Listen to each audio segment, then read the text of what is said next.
Assalamualaikum warahmatullahi wabarakatuh. Kembali lagi kita pada mata kuliah Hukum Kelembagaan Negara. Pada pertemuan sebelumnya kita membahas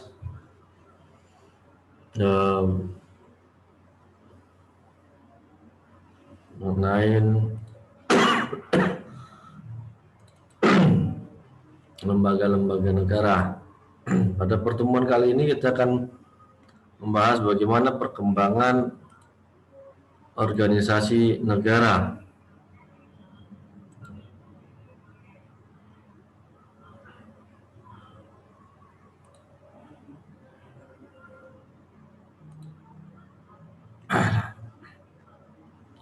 Bentar ya, masih loading. Nah, pada pertemuan lalu kita membahas apa itu lembaga negara, kemudian perbedaan daripada lembaga negara. Nah, kita lanjutin mengenai bagaimana perkembangan daripada organisasi negara ataupun lembaga negara. Dalam perkembangan sejarah, pemikiran tentang pengorganisasian kekuasaan berkembang melalui sejarah yang panjang. Demikian pula dengan variasi struktur dan fungsi organisasi kekuasaan tersebut berkembang dalam banyak ragam dan variasi. Berbagai macam corak, bentuk, bangunan, dan struktur organisasi dari suatu negara tidak terlepas dari politik kekuasaan yang mengorganisasikan berbagai kepentingan dalam masyarakat yang bersangkutan. Karena kepentingan yang timbul itu berkembang secara dinamis, maka corak negaranya juga berkembang dengan dinamikanya sendiri. Nah, jadi kalau kita lihat sejarah perkembangan dari kekuasaan mulai dari Belanda, Jepang, ya kan, sampai dengan sekarang itu melalui sejarah yang cukup panjang. Nah, dalam pembentukan ini juga tidak terlepas dari sebuah political will.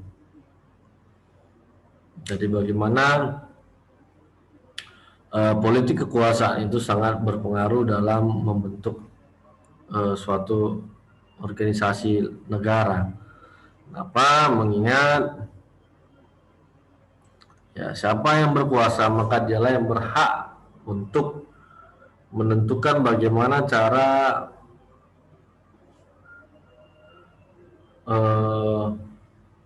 menjalankan fungsi negara ini untuk mewujudkan cita-cita negara. Nah, makanya setiap lembaga negara yang dibentuk pasti memiliki keuntungan, memiliki kaitan dengan politik.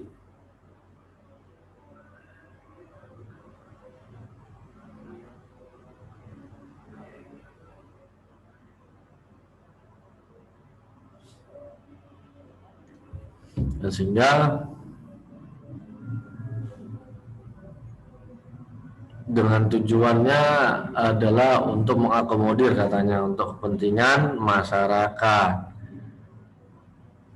Nah, tapi kepentingannya itu bersifat dinamis, yang berubah-berubah, sehingga lembaga negaranya pun juga berubah mengikuti dari perkembangan masyarakat. Dulu ada komisi Dewan Pertimbangan, sekarang sudah tidak ada lagi. Gitu. Sekarang ganti ada komisi yudisial. Jadi lembaga-lembaga negara ini dibentuk sesuai dengan kebutuhan, sesuai dengan dinamika perkembangan daripada masyarakat. Perkembangan organisasi kenegaraan jika dicermati sebelum abad ke-19, maka tampak bahwa kekuasaan raja sangat kuat. Kuasa raja sangat dominan. Hal ini terjadi ketika masa Yunani kuno maupun Romawi kuno. Konsep kenegaraan kemudian berkembang terus.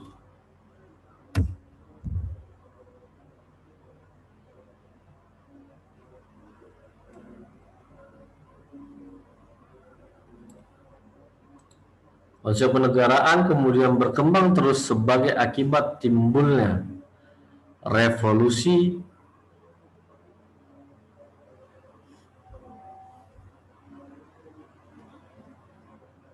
yang menuntut kebebasan yang lebih luas bagi masyarakat dalam menghadapi penguasa. Pada awal abad pertengahan, berkembang konsep negara jaga malam, di mana tugas negara hanya menjaga keamanan dan ketertiban semata. Barulah kemudian pada abad ke-19 muncul pandangan yang lebih luas yang menghendaki peran negara yang lebih besar untuk menangani masalah kesejahteraan bagi masyarakat. Disinilah muncul konsep negara kesejahteraan, welfare state. Nah, jadi pada masa abad ke-19 negara dianggap sebagai jaga malam, Nahwax Katerstat. Jadi ya dalam melaksanakan kegiatannya, negara hanya bersifat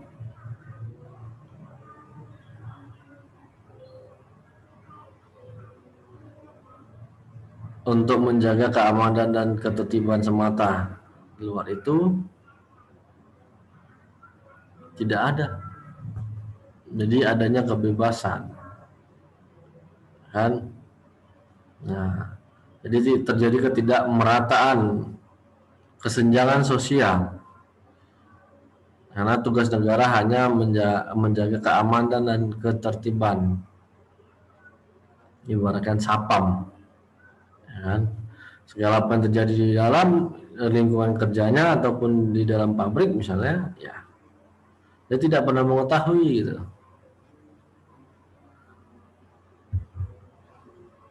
Nah, gejala intervensi negara terhadap urusan-urusan masyarakat luas terus meningkat sampai pertengahan abad ke-20 dalam bentuknya yang ekstrim, yaitu komunisme, yang memberikan pembenaran terhadap intervensi negara baik ekonomi, politik maupun sosial dan budaya.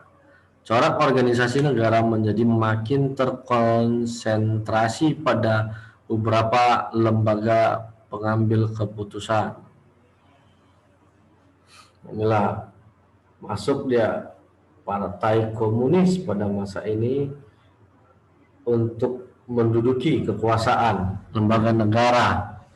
Nah, hingga akhirnya kalau kita lihat sejarah, presiden kita hampir terpengaruh ataupun terpengaruh dengan janji-janji daripada PKI ini. Nah, dalam komunis ya tidak ada hubungan dengan Tuhan, tidak ada rakyat bisa memerintah penguasa, kan gitu. Jadi setiap kegiatan tindakan yang dilakukan oleh masyarakat wajib diketahui oleh rajanya.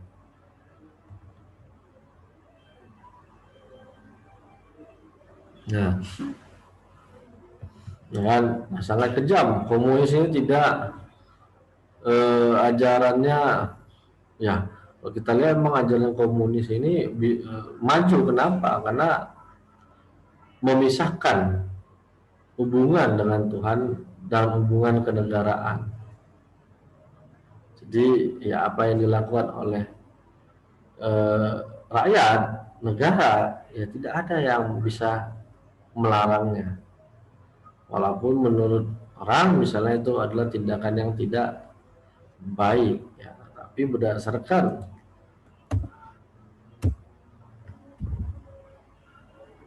peraturan yang telah dibuat, ya, dia dianggap benar-benar mengakomodir keinginan dari masyarakat.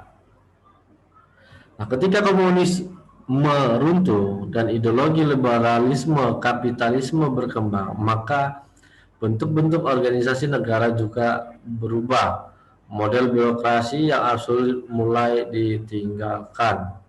Di Inggris misalnya sejak tahun 1972 sampai 74 diperkenalkan organisasi non-elected agencies dengan beragam bentuk seperti joint community, board, dan sebagainya untuk tujuan mencapai economy skill dalam rangka meningkatkan pelayanan umum.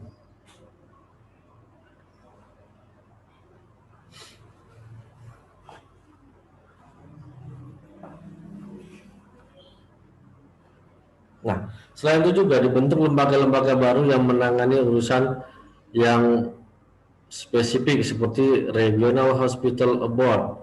Hal serupa juga terjadi di negara-negara lain. Namun yang pasti bahwa bentuk organ pemerintahan mencakup struktur yang sangat bervariasi yang meliputi pemerintah pusat, kementerian yang bersifat teritorial, ataupun intermediate institution.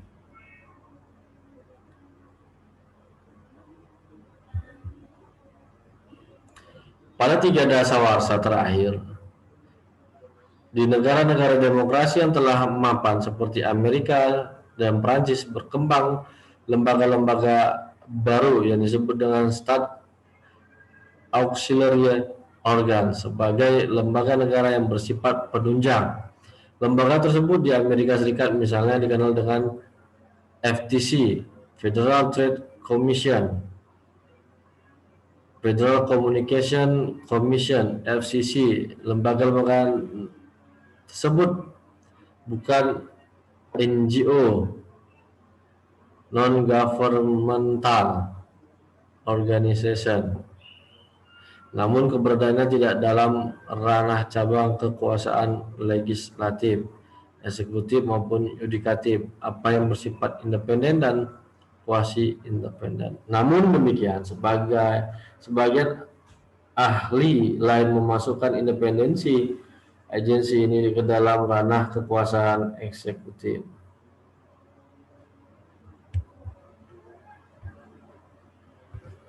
Lembaga-lembaga independen yang melaksanakan fungsi regulasi dan pemantauan biasanya ada di tingkat pusat. Misalnya di Amerika disebut dengan the Harrisburg branch of the government. Selain itu juga ada komisi-komisi yang menjalankan fungsi pelayanan umum, manajemen of public service, yang berada tidak hanya di pusat tetapi juga di daerah. Berkembangnya lembaga-lembaga tersebut mengakibatkan fungsi-fungsi kekuasaan yang biasanya melekat pada cabang-cabang kekuasaan eksekutif,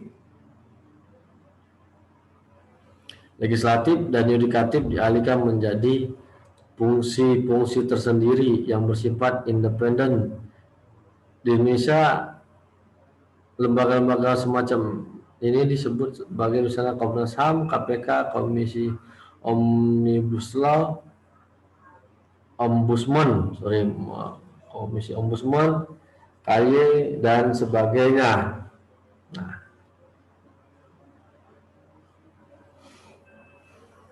jadi ada lembaga-lembaga yang sifat independen yang dilahirkan dari eksekutif, legislatif maupun yudikatif. Mana mereka harus menjunjung tinggi apa yang telah ditetapkan. Nah, secara sederhana, lembaga negara dapat dibedakan dengan lembaga swasta, masyarakat, atau yang biasa disebut dengan organisasi non-pemerintahan. Oleh karena itu, apa saja lembaga negara yang dibentuk bukan sebagai lembaga masyarakat dapat disebut sebagai lembaga negara. Lembaga tersebut dapat berada dalam ranah legislatif, eksekutif, yudikatif maupun campuran. Karena itulah doktrin trias politika yang artinya tiga poros kekuasaan sebagaimana dikembangkan oleh Montesquieu, yang pada dasarnya menyatakan bahwa ada tiga fungsi kekuasaan dalam negara dan selalu harus tercermin dalam tiga jenis organ negara, sering terlihat tidak relevan lagi untuk dijadikan rujukan.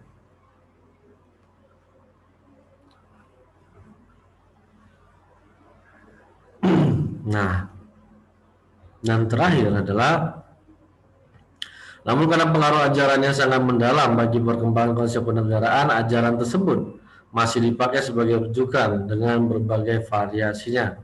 Sebelum Montesquieu, ajaran fungsi negara sebenarnya sudah dikembangkan oleh negara-negara di dunia ataupun para sarjana. Di Prancis, misalnya fungsi negara terbagi menjadi 5, yakni fungsi diplomasi, fungsi defensi, fungsi finansi, fungsi justice, dan fungsi polisi. Nah, inilah bagaimana perkembangan daripada trias politika.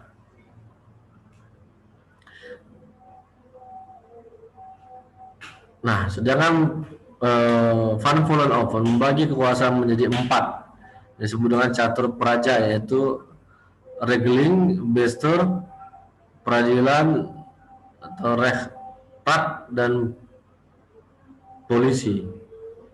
Namun pandangan yang paling berpengaruh di dunia tentang hal ini adalah pandangan dari Montesquieu. Jadi kita sampai saat ini masih menganut jalan yang dibawakan oleh Montesquieu, yaitu trias politika, adanya pemisahan kekuasaan, walaupun kita tidak menggunakan